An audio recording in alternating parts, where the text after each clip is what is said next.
My ex ruined his life and I'm buzzing about it. Story time. So I found out that my ex was having an affair. He told me that he'd found a woman at work and he'd fallen in love with her. He told me that he no longer loved me and that he wanted a divorce. And we had been together since we were in our teens. Bearing in mind, he'd known this woman for 3 months. And we had 3 children together as well. And I desperately fought for our marriage, but he simply just would not stop seeing this woman. This one weekend, he disappeared from Friday afternoon till Sunday night. And that was the final straw, so I was like, see ya, and I threw him out. And he immediately moved in with this other girl. The only excuse he ever gave me was that there was just something about this girl and he deserved to be happy. And that was it. That was the excuse for throwing literally everything away. We ended up finalising the divorce in early 2022. So although I had some very strong feelings towards him, I faked it enough to get some pretty favourable divorce terms from him. Seeing that he was so intent on being with his dream girl super quick that he wasn't really intending on having a long divorce. In the end, I got to keep my house, which was good because I bought this from my grandma. I did have to give him quite a hefty payout though. And throughout all of it, the kids took it really, really hard. My eldest son told him that if he chose this other woman, then he would not have a relationship with his son anymore. But my daughter does have somewhat of a relationship. But their conversations end with my daughter being really upset most of the time. So, about 4 months after the divorce goes through, my ex contacts me. He realised he'd made a horrible mistake and was asking if he could come home. So it turns out that this dream woman was actually a really nasty piece of work and a not very nice person at all. So I used this opportunity to tell him exactly what I thought about him as a person. And whilst I was at it, I thought I might as well throw him what he was like as a father and as a partner. I told him that this is his life now. I told him that he no longer had a home at this house and to never even try contacting me ever again. So a few things have happened since that meant he's tried to contact me again.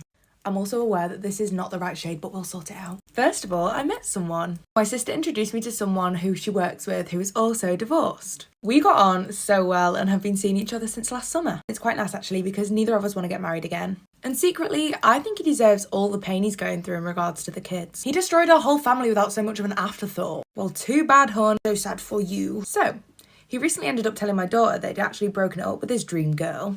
I found out that the dream girl had nicked all of his money and that money actually turned out to be mine. You know, the money from the divorce settlement?